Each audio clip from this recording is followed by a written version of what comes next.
Alrighty, let's settle in to this space. And just maybe lightly close the eyes and just be aware of everything that is around us. Sounds of birds, the little crickets in the bush. Breathing deeply.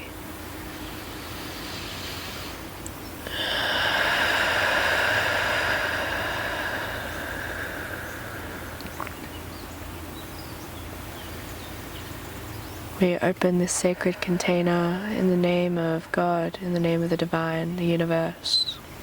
May all the knowledge, wisdom, and truth that flows through be clear, be loving and kind. May it resonate with the deepest pools of truth within everyone who listens.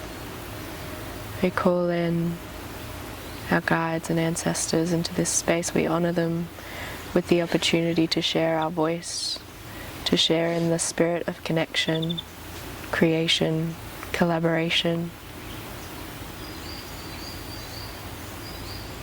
We bless this day with this connection. Take another deep breath in and exhale.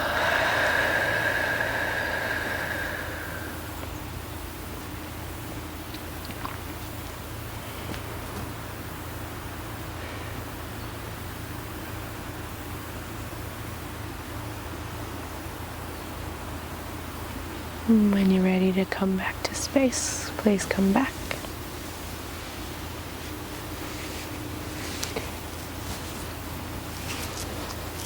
Hills, yeah. I say this at the end of, or at the beginning of every yoga class. I guide them into a similar sort of headspace or guide them into the body just as you have now.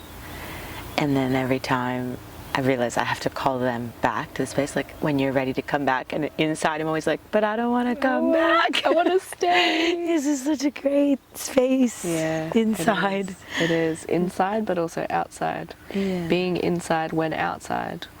I like that a lot. Being inside when outside. Before we begin, I do want to acknowledge that we are calling and having this conversation from the land of the Dharawal people.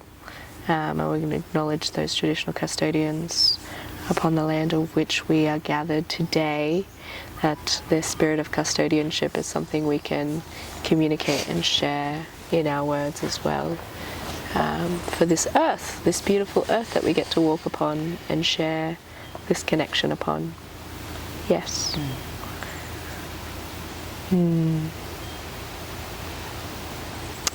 So, welcome to the Guide Ness podcast.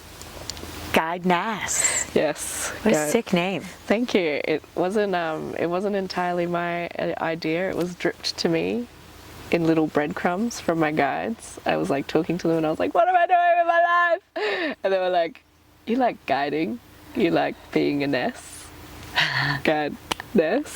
And then it all just kind of came together and I was like, oh, it couldn't be anything else. Yeah, that's great. Yeah. Guide Ness. Yeah. Yeah.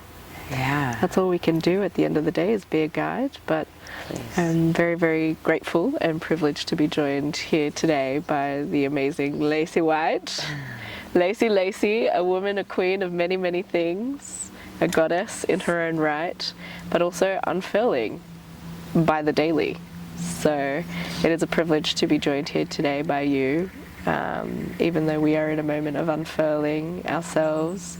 And I know initially we had this discussion where we weren't really entirely sure if we wanted to show up in this space in the first place. So I'm very grateful that you've chosen to be here and you're down for the ride, even though life's taken us for a bit of a ride at the moment. But I really love to hear in your words, I guess, what you're coming here today with, and I guess your intention for this space, where you would like to go.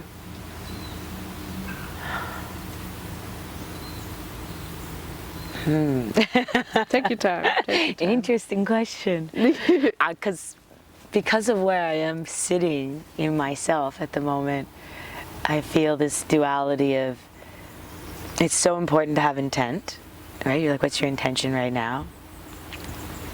But at the same time, I want to be in flow. So I'm like, I don't have an intent. I'm just here unofficially, yet officially. And I want to stay in the unofficially, you know, absolutely. of like, I don't want to control anything. So I'm at this, like stop and go with intent, sort of, because my intent is just to be at the moment, because that's all I can really handle. Absolutely. Perhaps, rather than my intent is to deliver this great big message that's going to inspire the world to heal from all your wounds and trauma. Like that would normally be my intention. And like, today my intention is I'm just gonna be myself. And if that serves you, that's an incredibly valid intention. Cheers. I appreciate And if it doesn't, cheers. Like, I don't know. Vibes. Like if I can't be all that I am right now, which some of is, some of parts of me are in the mud, so to speak. If how else would we put it, right? That seems like an easy way to put it. Some parts of me are in the muck, and I feel like the world wants us to be shiny and bright. And I often am shiny and bright, but that's definitely not all of me. So I'm just in a mucky space, but then not at the same time. Like I'm still feeling myself. I made this post on Instagram. Did you see it? It's like what's that guy off that, like that killer movie where he's like chasing people? Jason, I think is his name.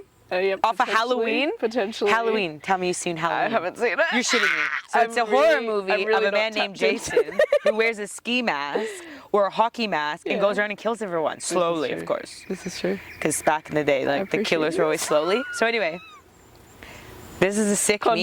This is a sick meme, okay? So the meme is Jason. It's just like a like an old school horror movie of this lame awesome killer, this big buff man with a ski mask killing people. So it's Jason dancing to like this awesome music, going doing my shadow work but still feeling myself, right? Like he's a killer, like shedding blood, but yet he was like dancing and like twerking a bit, going I'm still feeling myself. So that's the state I'm in right now.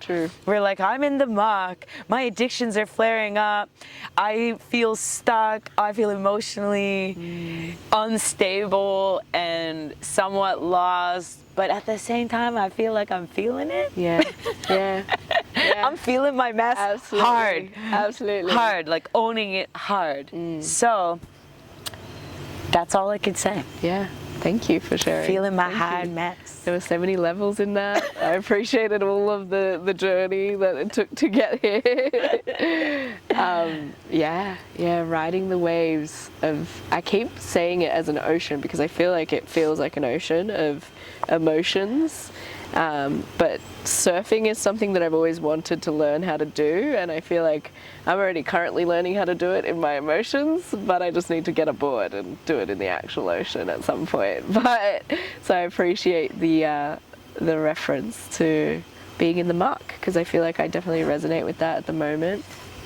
I think that perhaps a lot of people would resonate with feeling in the muck, and also with having things like addiction flare, because it's something that's so common in our world today. We live in a very addicted world, and whether it's food or whether it's alcohol, whether it's drugs, like whatever it is, I think people, television, social media. I think the word addiction is sort of getting on my nerves because people are only pinning that to substance use, like cigarettes, marijuana, alcohol, cocaine, whatever your substance of choice is. It's like it's a relationship you have with it, and any relationship can be a toxic source of escapism, okay? Not just the traditional ones. The hardcore ones. And who's to say that they're more hardcore than other ones anyway? Absolutely. Like that's what I mean by whose measure is one worse than the other? And for someone whose addictions could be, whose addictions are but it doesn't even make sense anymore because I'm just going by that traditional standpoint of like, my addictions are nicotine and marijuana, okay, for example. However, what about my addiction to like validation, chasing others for validation? Like, that's an addiction as well. It is, yeah. Where I'm addicted to like, please validate me, please love me, please tell me I'm okay, please this. So even verbal communication Can be an addiction. You know, Verbal affirmations. And so what is addiction then at the bottom? If we go, let's get off the surface of it, what is an addiction? Immediately what comes to heart is the search for something external to complement what already exists inside us because we don't believe that what's inside is enough. I like it, Ness. Yeah. I like it. And then for me, I think what addiction is a chasing for feeling. I think as humans, all we want is to feel. And we're like, what can I do to make me feel? We want we're chasing an experience that comes from a feeling. That's it. And I also think consciously or unconsciously, we want to be more in our bodies. We don't even know that. I know that. Yeah. I know I do. Yeah. Hence, like when you took me in my body, it's like, I don't want to come out. So I know I want to be in my body, and certain substances or certain behaviors take me into my body. And I think sex, I'm not addicted to sex. But I understand it takes me really deep in my body, right? And I know smoking takes me deep into my body. I don't think alcohol takes people into their body, though. Does it? I don't drink anymore. I think it helps numb the body at times. Numb the body. That's the thing as well about this entire addiction thing too, right? Is that I think most of the time we do want that experience. We want that feeling, that touching of connection, whether that be connection to ourselves or connection to something greater or more divine that can bring meaning to our lives. But in that same breath, I think it's also very much about understanding that we have so much pain and so much trauma within us as a collective as well. And often that pain and that trauma lives in our body. And sometimes it's so scary to open up those different parts. Like even receiving ourselves in a place where we feel comfortable and we want to be in our bodies has taken a lot of work to be able to even get here, right? And sometimes it's work that we forget that we've done because it's just part of us. But it is like when you get to a stage where you realize that the pain that you've sustained and that you've experienced for so long in your life has gone on for so long and you just can't do it anymore. That's like the pushing point of addiction where you're like, I have a problem and I need to do something about it. I reached that point when my body was failing me and when I was failing my body at the time, and I needed to go into my body to understand why it hurt so much. And a lot of us don't. It's scary. It's scary work to do, I would say. So I'm wondering now, is there two lanes? One is you're either looking to get into your body or you actually want to get away from your body. I have never had that experience, but I've worked with some people and shared with some people who they wanted to get away from their body. So that's where you speak of the numbing. They don't want to be in their skin, they don't want to be in their body. I've never had that personal experience where I actually have the opposite. I was sitting with my therapist the other day and she would talk and then I would close my eyes and she'd go, where are you going? I'm like, in. And she's like, okay, what happens when you're in? I'm like, well, I'm safe. Yeah. So I actually see my body, my vessel, when I go in there as a safe space. You can't touch me if I'm in. That's such a beautiful place to be. I really respect that about you because it is hard. I think for me particularly, I've never really in my life experienced a place of complete security in that way. Like I've always been running from it, and disassociation is something that I used to do. From being in? Yeah, I always used to disassociate. I had a very, very big alcoholic problem for many years, maybe about 6 years, and it was all about just disassociating myself from the pain of my body and what I experienced in my life, because I think traditionally being in my body felt unsafe. Can I ask a question? Yes, please. Because what I hear, what I'm like, okay, if in isn't safe, did that mean like the environment you're in outside of you was better? Because it's like you've only got two options. It's great. So when I was young, outside of me was not a good time. That was very unsafe. I didn't feel good. So going in was the only option I had, because externally it was unsafe for me to be there. So if I went inside, I could daydream about anything and create this illusory dream state that I could be in and play in and be safe in. But that came from an internal space, because my external space seemed dark and gloom and ugly and scary. So we only have, I think, two options. You're either outward seeking shelter, or you're inward seeking shelter. But I think no matter which you're choosing, we're always trying to seek shelter. I was saying to my friend recently, I think everyone's just trying to be saved. Whether you know it or not, you're looking to be saved. You're looking to be healed. You're looking for a savior. Please save me. If I get this job, I'll be saved. Or an escape. Yeah, exactly. I think of saved rather than, I'm a seeking savior person, where I think that, again, that there's two lanes, right? There's like, I need to escape or save me, or I need to go in or I need to get out. Yeah, absolutely. Interesting. So there's like two lanes. You've already, like, even in just this very brief interaction, you've already birthed a new awareness in me, right? Because your question was very, very prompting.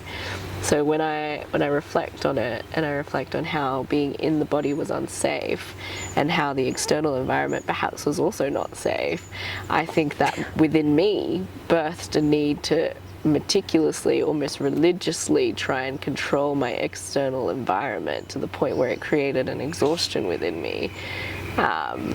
Yeah, that's the immediate awareness that came to mind. I just, like, it's something that I'm still to this day very much trying to heal, is the need to try and micromanage and control everything around me, because and I think the awareness is born when we realize that we are just a master of one, that we have the capacity to go within ourselves and create beautiful inner gardens where we can daydream and create spaces of safety and refuge, even though our external surfaces and places are caught up and hurt.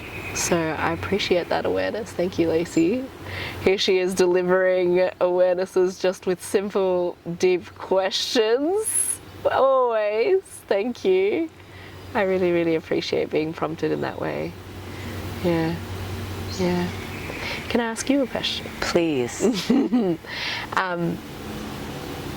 Was being in your body something that you've always been able to experience easily? So before, it wasn't necessarily in my body. I wasn't aware of the somatic aspect of it until now, because a lot of the work I do is somatic related. But as a child, I had that accessibility very early on. This daydream state. I was really aware that I could escape my external reality with daydreaming. And this is a really important pillar for my entire life, because I've been asked the question, how did you get from where you were to where you are? And it was from that. It was from daydreaming, which, you know, nowadays they call that manifesting. But when I was in school, or if I was at home and I couldn't either comprehend what the teacher was saying, or I wanted to escape what my mother was saying or what was in my external environment, if I just went in and imagined something else, like, kids are really good at daydreaming. It's like, what are you off daydreaming about, right? Like, that's what people say, and it's like, oh, I'm off daydreaming about what I want, not what's here. I'll tell you that, right? Like, I'm not going to accept this reality. I'm going to go inside and create another one. And then I kept doing that, which wasn't really good, because then I never was paying attention in school, which led to, further problems. But, like, I wasn't really paying attention, because I'm like, I don't understand how to multiply and divide, so I'm going to daydream that I'm off. I don't know what I was daydreaming about when I was a kid, but oftentimes I was just daydreaming about really practical things. like really tangible things of how I wished it looked, how I wish I looked, how I was playing with my friends. Like, it was all just really practical. And I think I just kept that going throughout my life. And even now, I daydream about what's next.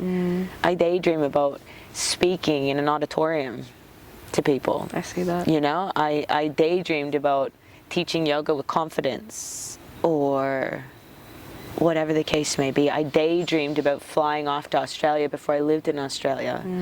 I daydreamed about living in Vancouver and what that would be like before I left St. John. So I'm constantly putting it into a visual context before it actually comes outward. And what's beautiful about that is that stems from trying to escape my external environment as a young child. Yeah. I was like, this sucks, I'm going in. She's smart. Yeah, Smart. yeah, we are smart. She actually, built some very, very strong foundations. yeah, human beings, we are smart. And I think that's what addiction is. It's actually intelligence, right?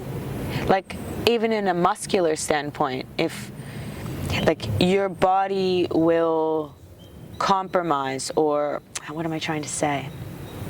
Compensate for where there's lack. So if you're not receiving, I guess, what you need, your body will naturally actually outsource itself as a resource. What it needs, yeah. What it needs. Whatever you're missing, you might not even be able to identify that. You'll adjust like automatically, oftentimes. Oftentimes. Yeah, I'm not saying that's absolute,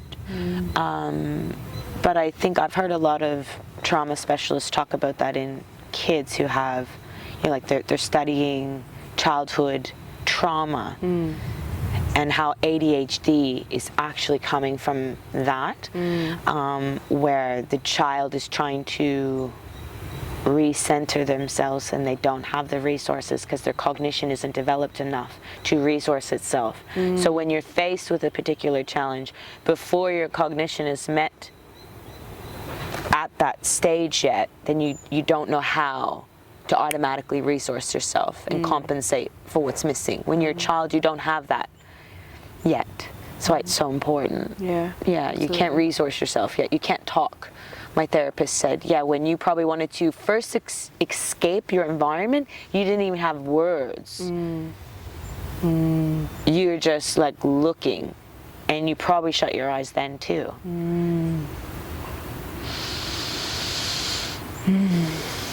Just let that land. Thank you, Ness, for that.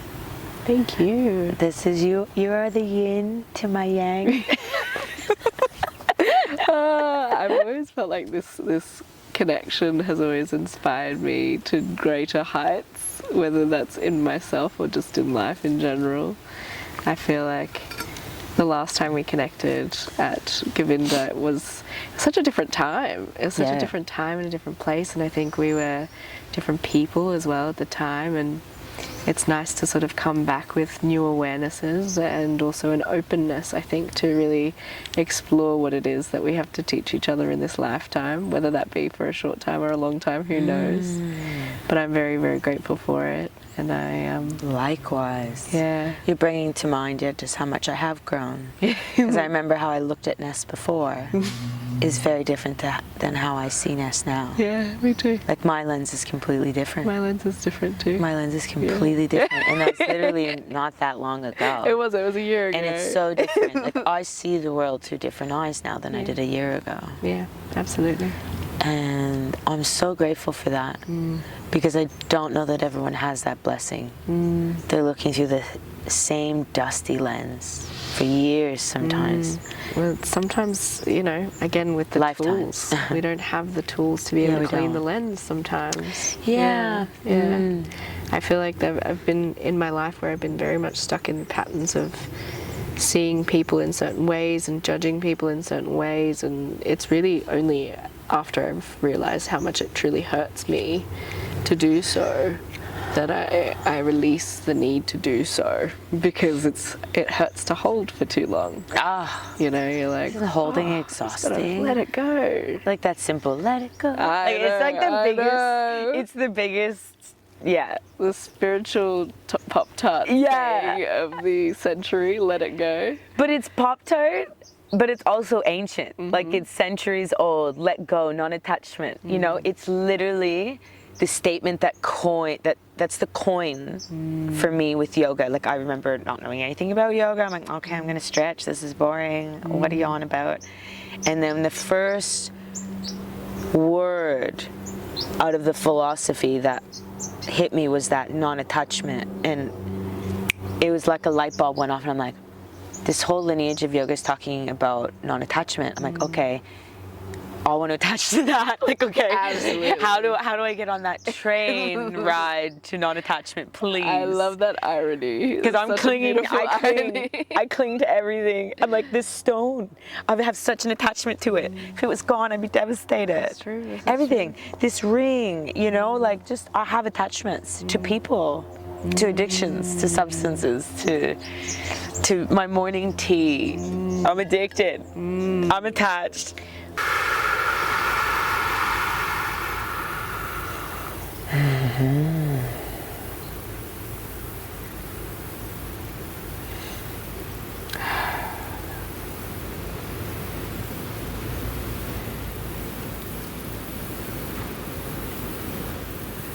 Oh my gosh, life is good. I think I was just sitting in this deep gratitude for you and for this container. Oh, for all of it.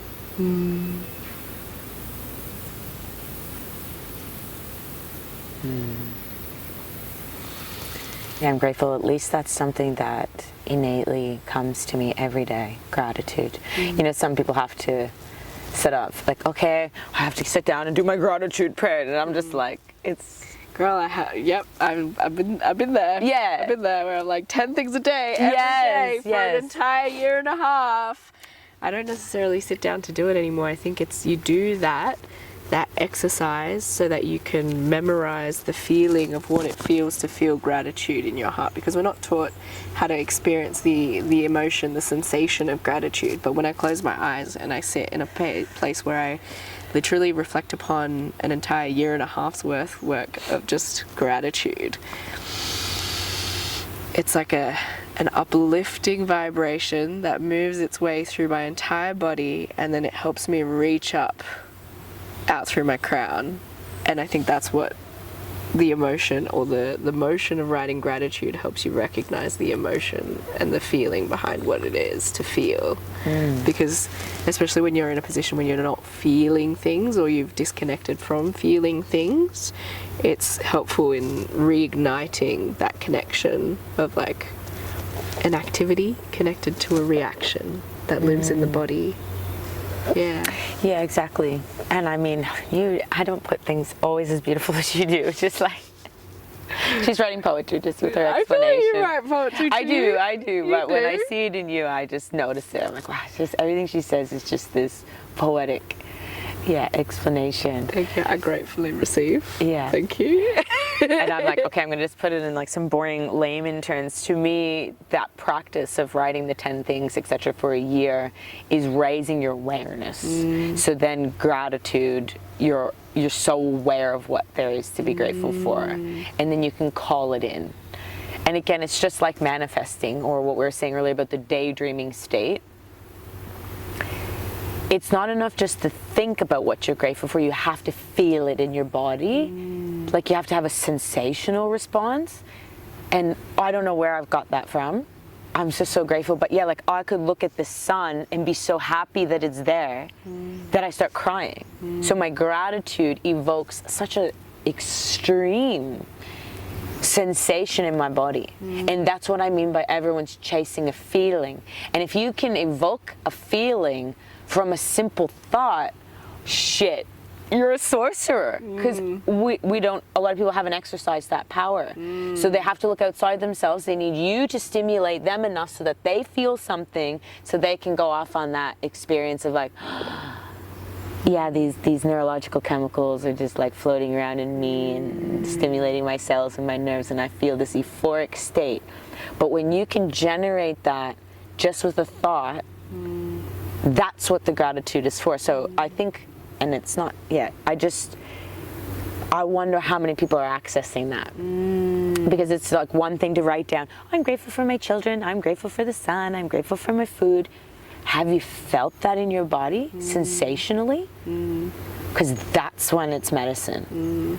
It's not until your body and your mind are connected with that point of gratitude that it literally can treat disease. Disease. I think gratitude can treat disease. Yeah, 100%. And joy. I feel like the simple activity of it is what helps connect the body and the mind and the heart, all in synchronicity. It's powerful to recognize how much power we have in just being able to take small steps towards a greater goal that we wish to achieve in our lives, whether that's be in our body more, experience gratitude more deeply. Like, my step today could be write 10 steps, 10 things I'm grateful for. Yes. And I think it's just the power of being able to affirm it in your mind until it becomes true in your consciousness. Exactly. And then you breathe it like it's just air. That's what I mean. It's a process to take you to greater awareness, which that if you have heightened awareness of it, it will lead to a feeling eventually, whether it's a year from now, a day from now. Super special. It's super important to do those practices to raise your awareness. What is your favorite practice? Movement. And when I don't have it, that's what I was saying this morning when we arrived. I didn't have a movement practice today, and I often can beat myself up.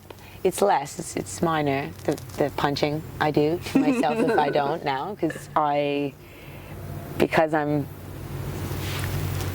working a realm of teaching people how to be compassionate for themselves and meet themselves where they really are. It's in turn instilling that in me. So because I didn't feel I had the energy to run or to get on my mat and do this practice this morning, I'm actually really okay with it. But yeah, somatics, movement, whatever form it comes in, is my favorite treat to practice every day, because it takes me in my body and all the other little side effects that come from that. Feel good, look good. Vibes. I get the highest vibes from movement. I get the highest vibes from movement. Because it's literally actually is raising your vibration, because it's moving your prana, it's moving your energy body, and then that raises your frequency. Without you can't, like, there's a no fail option to have a higher vibration from it, so you can't fail.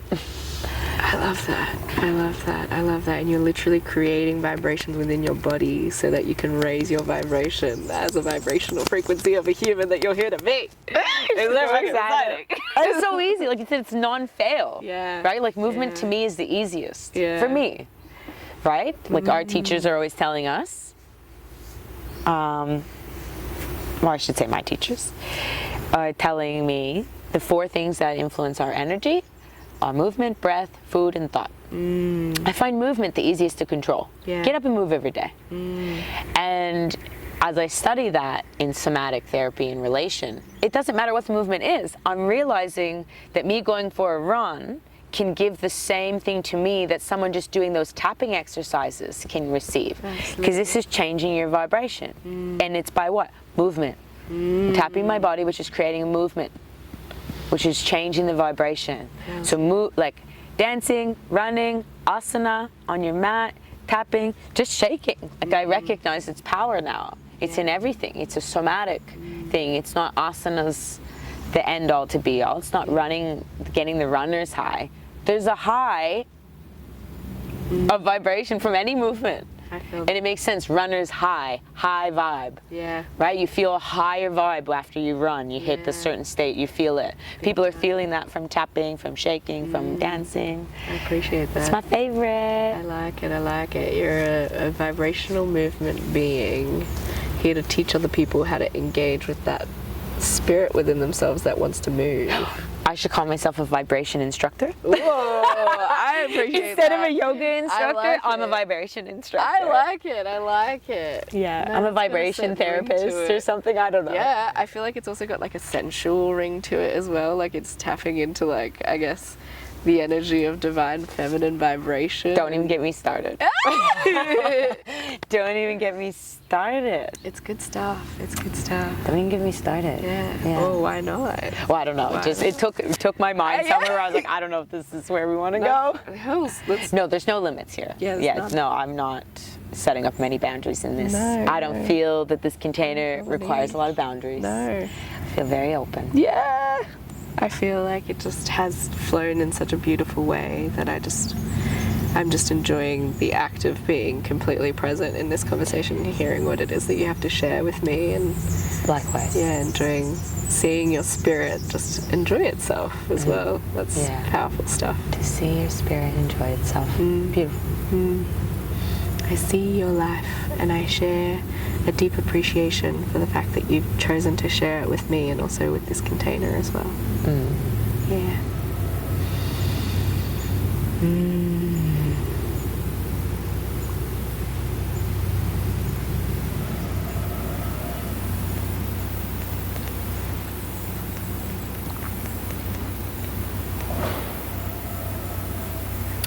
I feel like I have one more question for you. It's like pretty, I feel like one that you definitely get your teeth stuck into.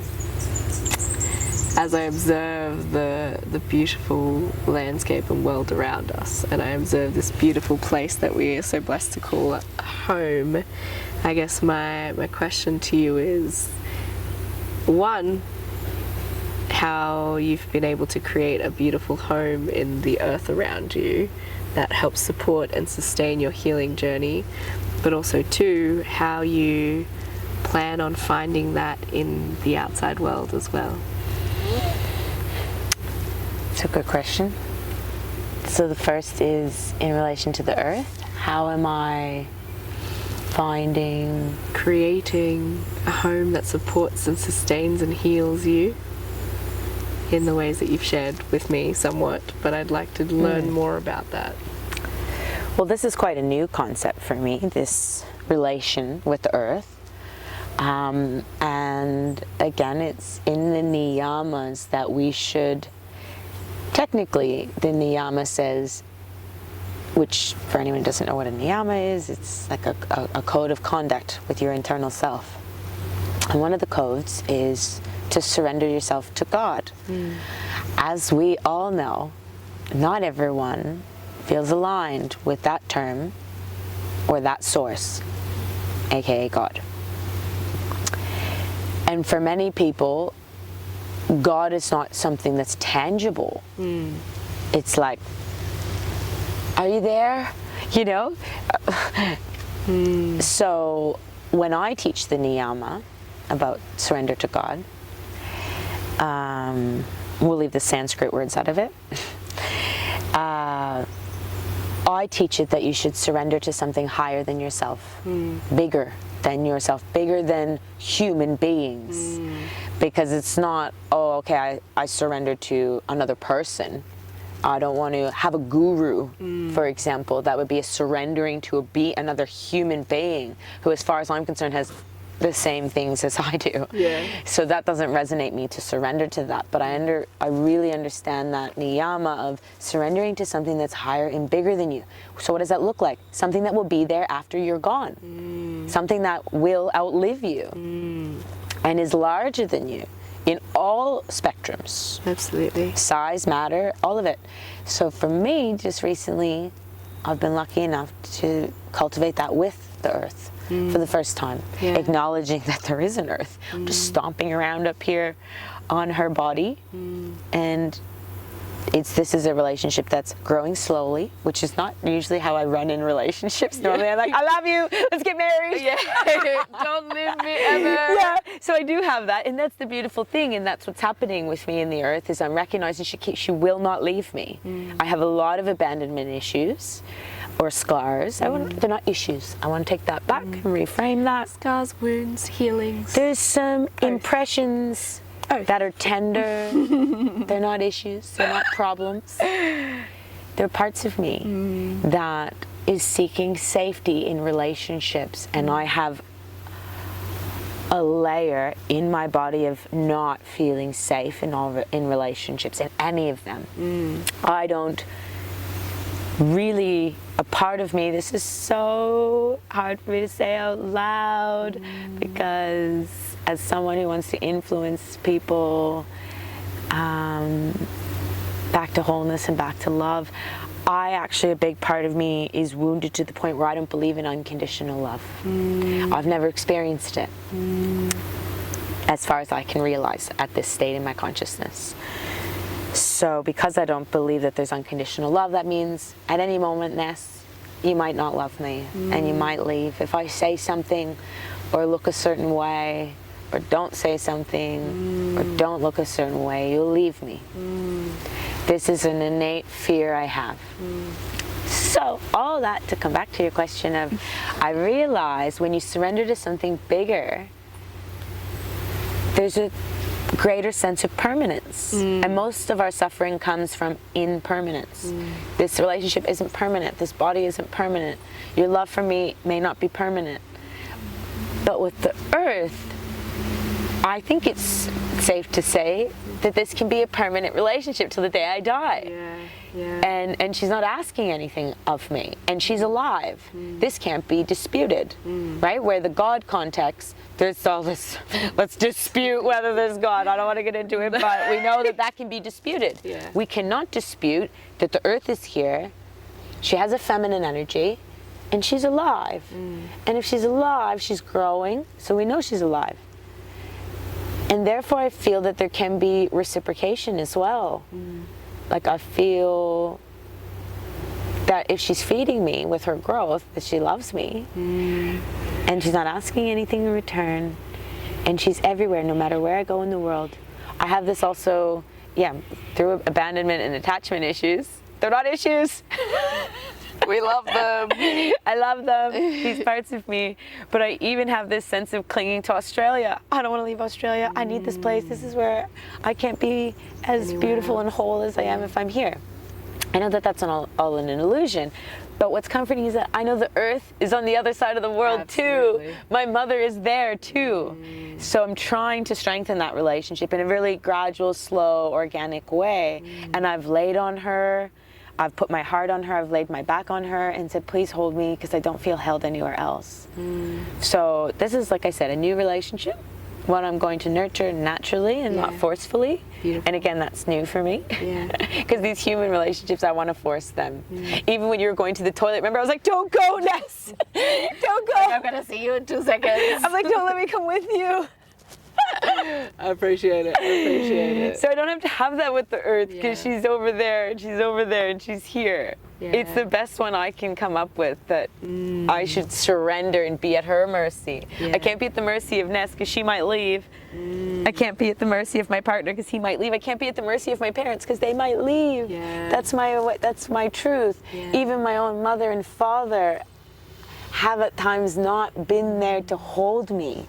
And this is not a dig at them, this is just a reality that I experience as a human being, is that all humans won't always be there to love me and hold me when I need them to be. And God sometimes isn't reachable, I can't touch it. I'm like, can you touch me back? So as much as I believe that there's a higher source, and today in this state of consciousness I give that name God, that relationship still isn't strong enough that I'm feeling it always touching me back. I do sometimes, it's fleeting, it's subtle. I need a more like Tangible touch. Tangible, like dense. I need density in my relationships. In Earth, it's like yesterday, and because it's a new relationship, I'm not running back to her as quickly as I should. It should literally be my go-to, but it's coming. Where yesterday I didn't feel in my body because I have all this mucus and congestion and all these things that were going on emotionally. And then finally I went and laid on the ground. I laid on the earth. I don't even like saying ground anymore because I feel like it's undermining her. I laid on the earth and I felt held. So I'm hoping that new awareness is just going to come with me when I leave here. And the reality is I've never felt home anywhere. I've never felt safe anywhere. So even if I'm not in Govinda Valley, that is coming with me anyway. So I bless that. Thank you for sharing that.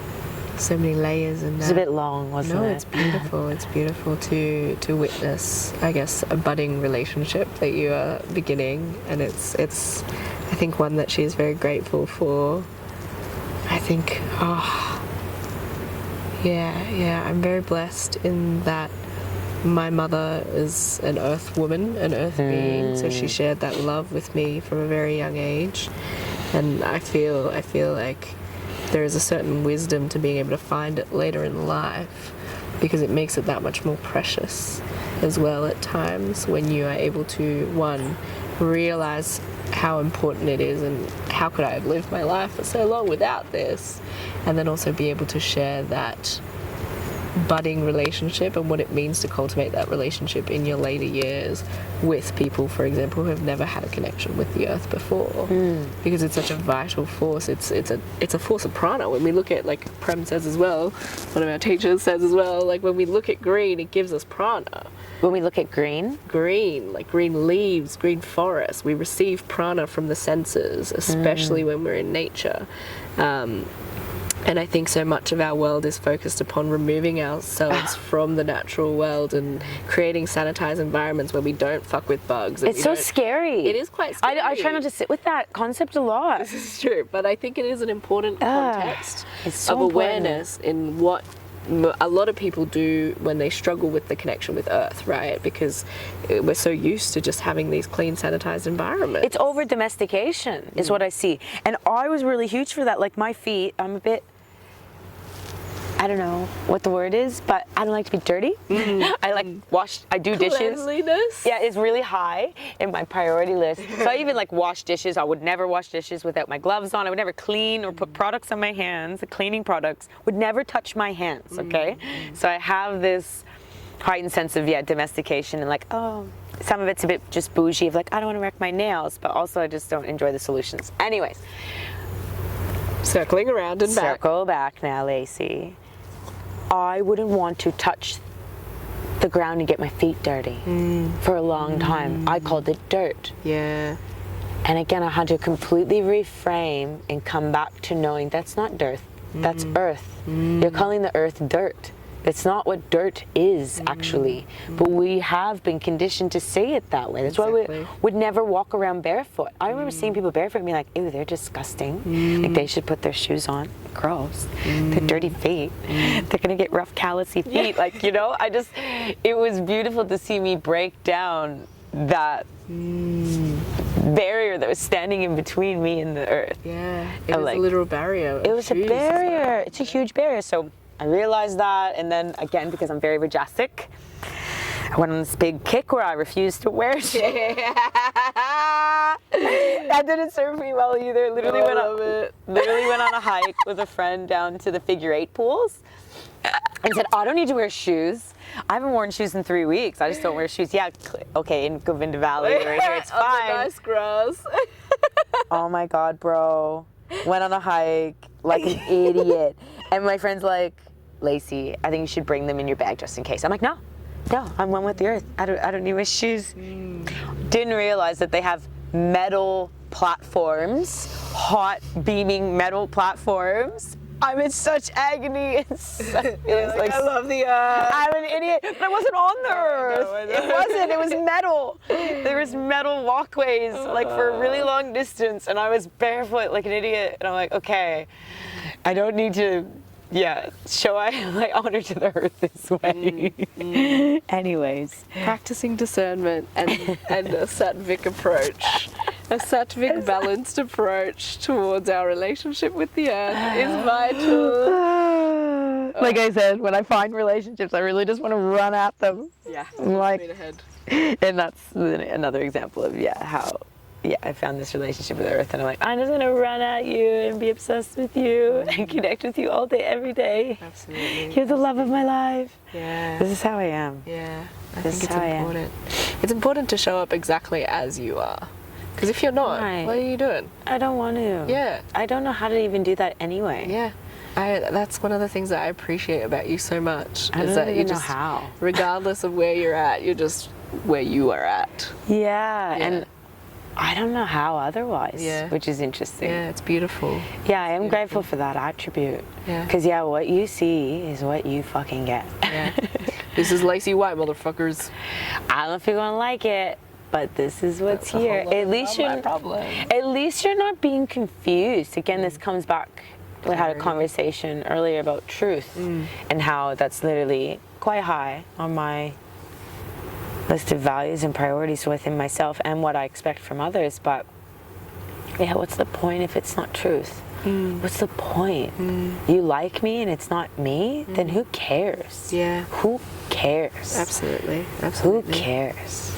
Well, I think that's something that I found that I very much bathe in and I bask in this community and this communal context that you have been very instrumental in creating as well, is that I feel that the level of connection that exists here, I feel doesn't really exist in any known other space that I'm aware of. I haven't seen it. I haven't seen it. I have not seen it. Please I've not let us know. witnessed it. If you know, let us know. Where there's a container of honesty and safety? Yeah, where you can show up fully in just your mess and be loved for it, irregardless. You're almost admired for it, really. Lacie's such a mess, isn't that great? I love it. I don't know, I'm starting to see it that way. Like Yeah. I said, I feel a bit in the muck at the moment. Some old patterns maybe have come up that I'm like, I wish those patterns weren't there, or some relationships aren't running smoothly, or whatever can attest to my muck. I'm liking it. How am I enjoying my mess?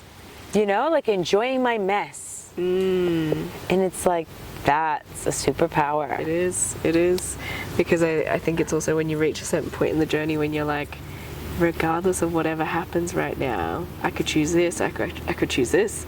It's still going to be a beautiful fucking journey. So beautiful. Yeah. And I love what a teacher said to me. Someone asked the question, because we think about consciousness. We're saying consciousness is something that we need to raise. We need to raise our consciousness, expand, raise, grow consciousness, right? Then someone asked the question to the teacher, once my consciousness expands or levels up, can it drop back down? What do you think the answer is, Ness?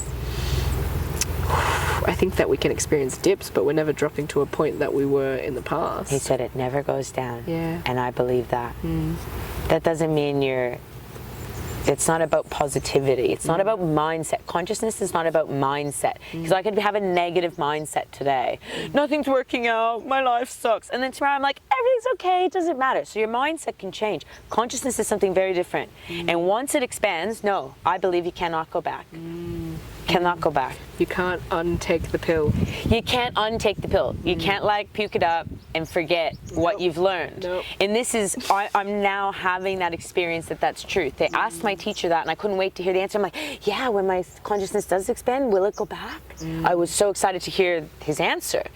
But not until you experience it, does that answer even matter. It's just something for me to put in the back of my mind for this moment when I'm having that experience of can confidently say, I'm working on raising my consciousness and expanding my consciousness, and I'm watching it expand, and I'm watching it not dip back down even when my mindset dips, or my external reality is dipping and not looking shiny and pretty as it looked yesterday or 6 months ago.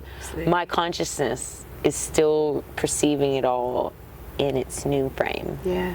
Absolutely. That's what's allowing me to like dance in my muck. I'm like, yeah, my muckiness is awesome. I can't go backwards. I'm only going forwards and upwards and over the hills and over the rainbows. It's my life, and my name's Lacie White, and I'm thriving and I'm flying and I'm doing the best that I can with this life. It is so enough. Everything is so enough as it is. I wrote one of the most powerful statements that mean something to me, which is, our constant yearning for more is disturbing our innate essence of being enough. I love that those are my words, and it's so true for me. Let that sink in. Your constant yearning for more can disturb your innate essence of just being and having enough. It's beautiful. I don't feel like in this present moment. Are you kidding? Yeah, it honestly is so 10:30 synchronous when those things happen. But yes, I thought we could just say thank you for being here. Thank you to all our guides and ancestors for being present with us. Thank you for the spirit of the cosmos for being here. I just want to thank you. Sometimes I'm like, fuck everybody else. Fuck the universe and the ancestors. Let's just thank Ness. Yeah, thanks, Steph. Let's just thank Ness. Thanks. You bring so much to Govinda, and I'm so grateful that we had this like second opportunity to be in each other's lives. Me too. You know, like really grateful. Deeply, deeply. Yeah, and it even keeps going. Just keeps growing. Yeah, it does. Like quickly, kind of as well. Yeah, hyperspeed. We're in hyperspeed, a little bit. And then my little ego sometimes, I'll tell you something vulnerable and personal on the topic of you, and I have this with everyone. Again, I don't trust anyone, right? I don't believe in unconditional love. It's like, when I feel this connection, the wound in me goes, she has that with everybody. I felt that about Tara. You know, she touches and hugs everyone. It lessens it for me to see her do it to everyone. I'm like, she just does that for everyone. It has nothing to do with your connection with her. That's offered to everyone. Sometimes it makes me feel something that isn't true. It's just a little wounded girl going, what about me?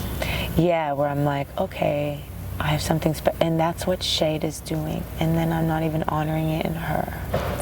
We have to honor it in ourselves first. I'm not even honoring that in her, where she's like, but wait, we were doing something special, but now you're doing that with everyone, so ours isn't special. But it is. It is. This connection between Ness and Lacie is not like a connection between Lacie and Tara, or Right, yeah, exactly. Tara and Ness, or Shada and Lacie. This is my attachment. It's so beautiful, and I think it's when we affirm how unique each co-creative opportunity is. This is a moment in time that can never be recreated, even if we tried with the exact same conditions. Yeah, it's the true. day will never be the same. Yeah. Our emotions, our feelings, the earth will never be the same. Yeah. And that's the beautiful part about it, and that's the beautiful part about each of us as well. But I see that version of you, and I honor her, and I thank you for showing her to me. I think she lives in me too. Yeah, where I'm like, motherfucker, you been saying no shit to me too. Yeah, thought you loved me. What are you saying? You love me. You love everybody. You don't love me. You love everybody. Get out of here. You don't love me. Yeah. You're saying that to everyone, aren't you? I'm always like looking at people. You say that to everyone. I ain't special. Stop trying to pretend I'm special. Yeah. I feel that. I feel that. I'm also very grateful for this opportunity to re-meet you from a place of having met more parts of myself. Likewise. Yes. Met more parts, healed more parts. I've healed a lot in the last year. Indeed. I've healed a lot of things and I can't go back, which is like I said, No my backwards. consciousness. And I'm not willing to give it up.